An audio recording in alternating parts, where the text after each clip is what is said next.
কাজে এই প্রোগ্রাম ইনশাআল্লাহ একটা ঐতিহাসিক প্রোগ্রাম হবে।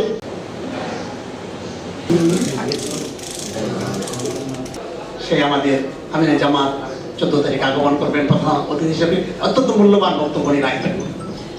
আমরা ইতিমধ্যেই নরসিংদী জেলার 71টা ইউনিয়ন, 6টা পৌরসভার প্রত্যেকটা ওয়ার্ড দায়িত্বশীল দিনে ওয়ার্ডের সভাপতি সেক্রেটারি আমরা গত 25 তারিখ সম্মেলন করেছি। এটার আজকে 14 তারিখের প্রোগ্রামের প্রস্তুতিমূলক, এবং তাদেরকে আমরা বার্তা দিয়েছি যে প্রতিটা ওয়ার্ডে, প্রতিটা গ্রামে, প্রতিটা পাড়ায় ব্যাপকভাবে প্রচার করার জন্য, এবং প্রচার হচ্ছে ব্যাপকভাবে প্রচার হচ্ছে।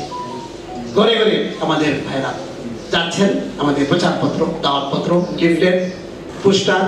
নরসিংদী জেলার কোনো ওয়ার্ড, কোনো ইউনিয়ন বাকি নাই যেখানে পোস্টার লাগে নাই, প্রচার হয় নাই। সকল মানুষের কাছে প্রচার হয়েছে আলহামদুলিল্লাহ।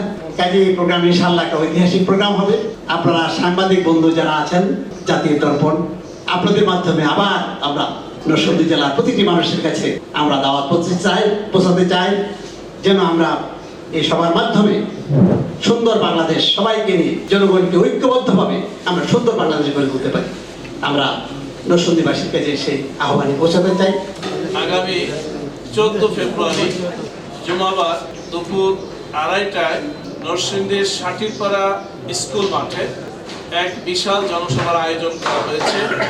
জনসভায় উপস্থিত থাকতে সদয় সম্মতি জ্ঞাপন করেছেন গণমানুষের নেতা, ন্যায় ও ইনসাফ ভিত্তিক রাষ্ট্র কায়েমের স্বপ্নচারী মানুষ, বাংলাদেশের ক্রান্তিকালে দুর্যোগ দুর্ভোগে মানুষের পাশে থাকেন, মানুষকে যিনি পাশে রাখেন, মানবতার ফেরিওয়ালা, বাংলাদেশ জামায়াত ইসলামীর সংগ্রামী আমির, বিশিষ্ট রাজনৈতিক ব্যক্তিত্ব ও জনপ্রিয় নেতা ডাক্তার শফিকুর রহমান আগমন করবেন ইনশাআল্লাহ।